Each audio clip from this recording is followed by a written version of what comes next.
Welcome to JSA TV Europe and our live 2 days event on 2023 predictions. I'm Jean-Marc Lehmann. Joining me today is Amsterdam-based Sarah Polan, EMEA Field CTO of HashiCorp. Sarah, thank you so much for joining me. Thank you for having me. We were just saying it was freezing where you are in Amsterdam. It's not much better in London, but it is properly cold here, and given we all ride bikes everywhere for transport, it makes it a little bit difficult. So hopefully I that'll can't even imagine with a cold wind. I mean, even though it's cold where we are, what's very hot is the market that we operate in. So I wanted to jump into what's been the biggest changes the sector has seen in 2022 across the region that you cover. Yeah, I think we've seen a couple major trends. The first just being attrition in general. Companies are having a really hard time hiring, but also both keeping employees, which I think we saw begin with COVID and during the COVID times, but that seems to be propagating more and more. And in some industries, that's going up to about 50%, based off of what I'm hearing from some of our customers. So that's been one major challenge, and something that's quite hot. How do we skill up the market? How do we make sure that our employees are getting what we need? And how are we fitting both culture and skilling within organizations? The second one is that jump to multi-cloud. I think we did a survey with Forrester, and we're looking at over 50% of organizations are now running some form of multi-cloud.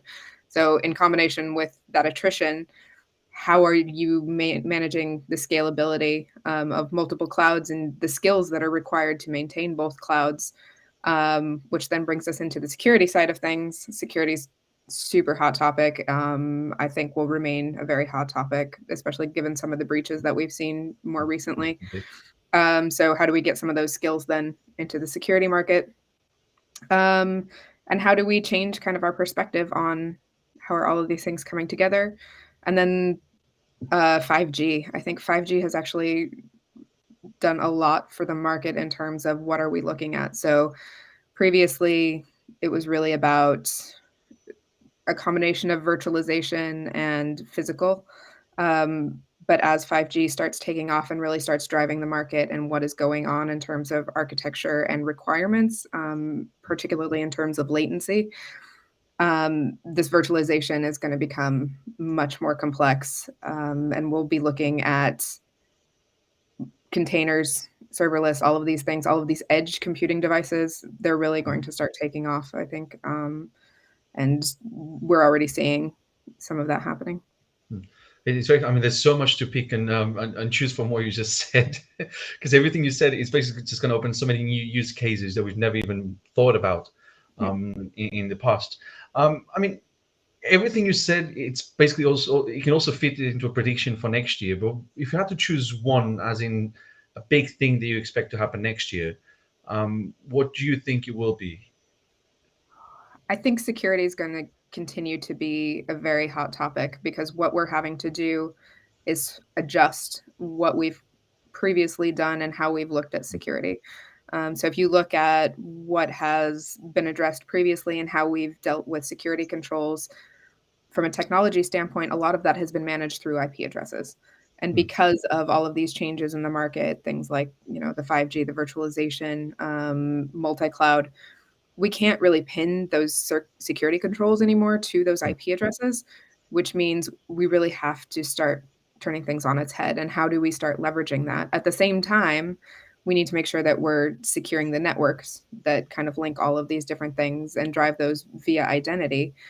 And that becomes a really complex undertaking and requires a different way of looking at security, making sure that nothing has the right necessarily to have that inherited trust that we've previously said is acceptable. And it was, when we were dealing with more physical devices and things running on these physical devices, that was an okay security model. But now, because everything is kind of logically based and we as humans are innately flawed and we make errors, we can't really assume anymore that inherited security is going to be sufficient anymore. Interesting. I wanted to ask, because you work within the open source remit. So where does open source fit into all this? You've already kind of mentioned containers and serverless. It's been quite a few years since I last looked into that specific part of the sector with the Cloud Native Foundation. this is all pre-COVID because we used to go to Berlin and all that for the conference. So give us just an update of where we are with open source in Europe, along the lines of what you just touched on, especially security. Yeah, so open source continues to thrive, and I think open source is a requirement for the community because it allows so many new adventures and just opens the door in terms of innovation for everyone. Where a lot of organizations, I think, start drawing back a little bit and being quite wary about open source is the backing. So if you look at open source, you can sort of break it down into two areas. So at HashiCorp, we have our open source offering. Anyone's welcome to use that. But then we also have the more enterprise side of things, so that if an organization wants to make sure that that's scalable or has the backing of support, then that's in place. So what we're seeing is kind of this deviation between these two, enterprise and open source, so that you still get access to the technology, but then if you need the additional support, that's there and you have that backing. And as we see legislation like DORA roll out, which is about operational resiliency, having that support is going to become more and more critical because it's going to be mandated on a regulatory level. So the creativity and the innovation that comes from open source, I think, is unparalleled, and organizations really need to look into that. I do understand, though, also coming from the security standpoint, that you need to be able to have full control over the software that is running in your organizations. Okay, because I was going to ask if that sort of separation between enterprise and consumer was more kind of a marketing sales thought, but so it was more regulation driven than anything else. It can be regulation driven. It can also be scalability. So if we take, a good example just being HashiCorp in general, our open source tooling gives you a lot of functionality. It's more or less the same feeling of the product. What then the enterprise allows you to do is really scale that on a much larger scale, so that you have that required workflow, and it can handle the required load as necessary.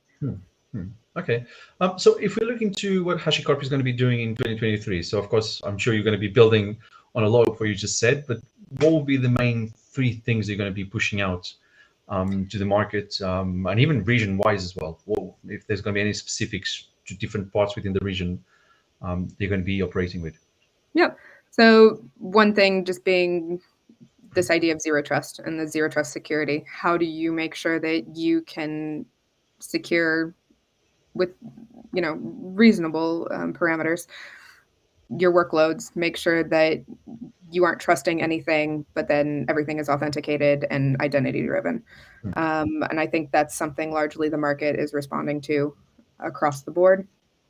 We're also realizing that, within Europe, we have different requirements than the United States, for example. Things like data sovereignty are becoming a really large issue.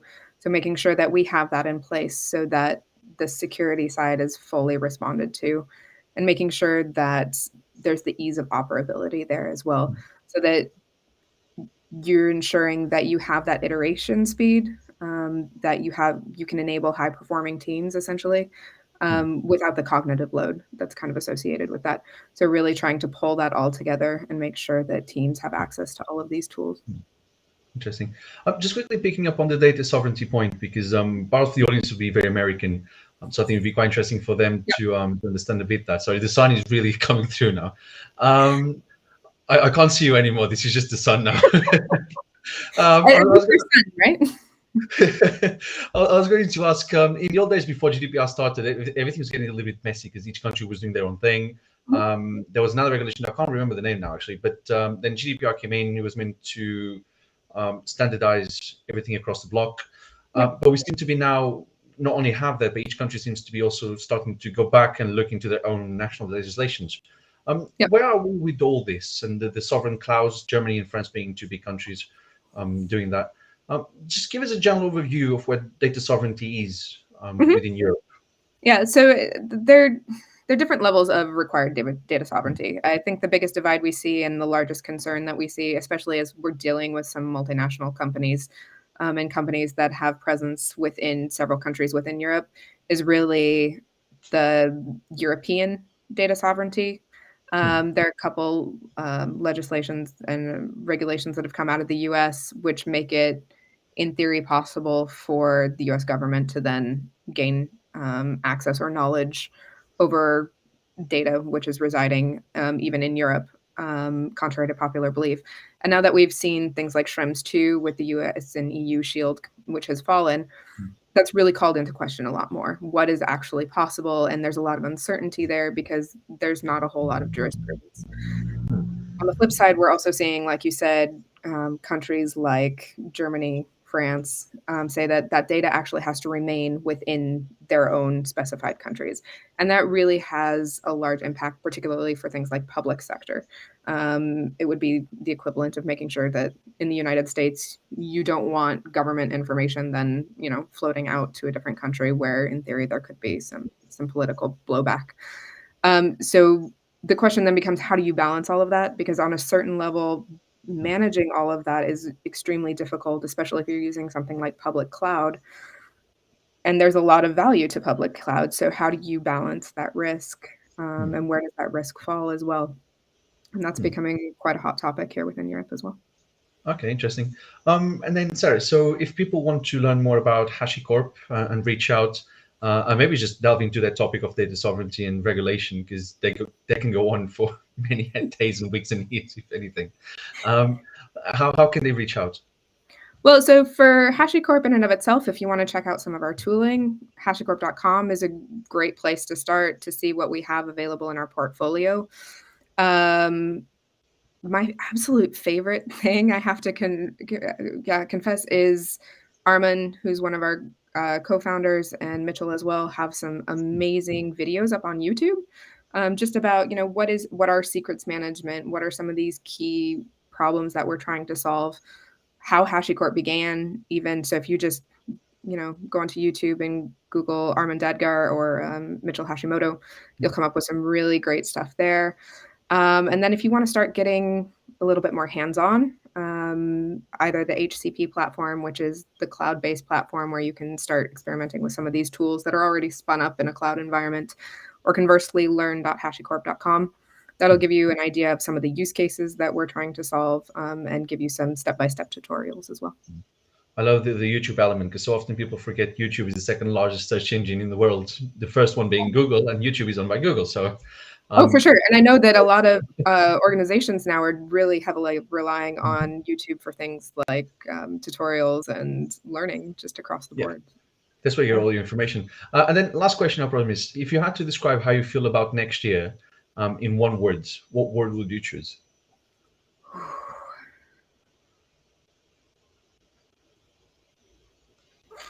I think the word for me is going to be innovation.